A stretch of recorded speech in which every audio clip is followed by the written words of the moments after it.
Being a writer was always my dream job, and so from a very young age, from when I was 10 years old, I was writing stories, and I always loved doing it.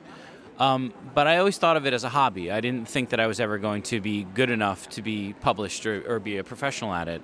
And so I went to college, and I graduated with a degree in English, which isn't terribly useful in life, but I did that because I loved writing. But then when I graduated, because I didn't expect to really be a published writer, I went and got a job in publishing, doing editing and marketing and PR, and I didn't really do much writing, but I did rewriting of other people's writing. I did that for a long time, mostly doing medical work. But I was writing the whole time, and when I first sold my books, it was this big unexpected change, and at first, I sold the first few books in America, and it was a nice bit of money on the side, but it wasn't enough money to live on, and so I kept my job, and I had a really good job that I was good at it, and I was making good money, and it was secure. It wasn't until I sold the books in the UK and Germany that I started to realize that maybe I could do this professionally. And so I finally just made the jump and decided that I was going to write full time, and I've been doing that for 5 years now, and I've been very fortunate. It's worked out for me very well. It builds over time. You have a couple of ideas that started off, of course. I had this short story that I had written about a young boy named Arlen who could never leave more than half a day from his home because he had to be back by nightfall because that was when the monsters came out. And that story was kind of the beginning of the series, but it wasn't until later, basically when September 11th happened, that I really found the theme of the story, which was a story about fear and what it does to people and how it affects them. And so this idea of this boy who lived in terror every night and how fear affects people and how it makes people treat each other, those two ideas came together, and that was how I started to build the story. But it grew over time. With every step that he takes, I added a little bit to the map until it was this huge adventure.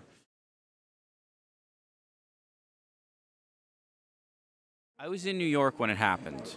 So from my office building, we could see the towers as they burned.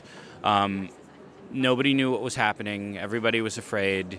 And even the people in my office, I was in an office of about 50 people. Some people immediately ran out of the office and said they had to get home to their families. Some people just ran away. Some people went closer to the scene to see what was happening. Some people ran down to try and help look for victims. Some people went to donate blood. Some people just froze and didn't know what to do. And quite a few people just went downstairs and got a case of beer and sat in the office and waited for news. And it was that idea that fear affects everyone differently that really struck me. And that was what I wanted to write about, was the idea that not everyone reacts everyone feels the same fear, but everybody reacts to it differently. And we saw over the years that followed how that fear made people treat each other and how it brought some people much closer together and pulled other people further apart. And those are the kinds of concepts that I wanted to write about in my stories.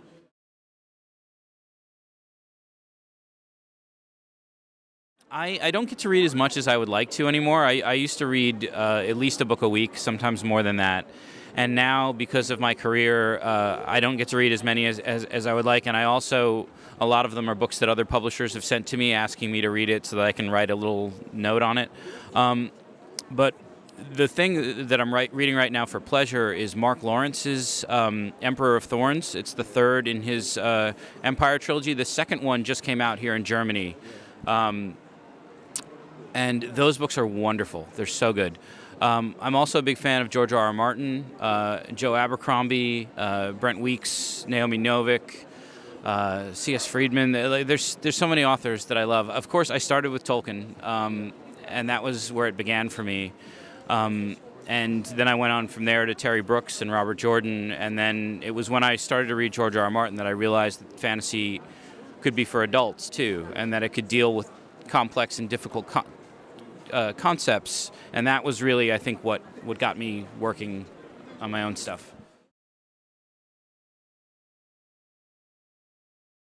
Well, I have a very young daughter, and so she gets me up at 7 o'clock in the morning. But I don't do any writing then. So after she goes to school is usually when I steal some time, or after she goes to bed late at night. I do a lot of writing on my iPad. And so I will write on the train. I will write, in the park. I can write anywhere because I have a portable device to do it with. So I do a lot of my writing like that in bits and pieces. But I'll also sit at my desk at night and sync the files back to my main computer and clean up all my typos from typing with my fingers and do a lot of writing like that. I usually try and do 1,000 words a day during the periods when I'm working on something the hardest.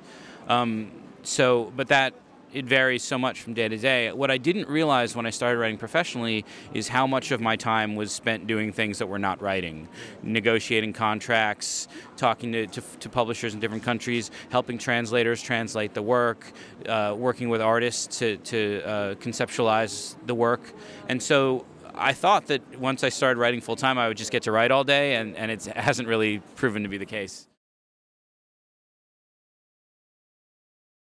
I feel that life has been really good to me. I have the job that I always dreamed of having, the job that I never thought I would actually have. I wrote because I loved writing and because I enjoyed it, but I really didn't expect to ever be a published writer, much less be in Germany, being interviewed and get to travel the world and see my work in 22 different languages, and it's been amazing. And so I'm so happy with how my life has turned out.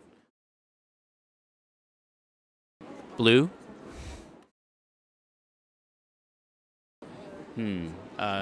Chocolate. My favorite dish? Steak. Fish.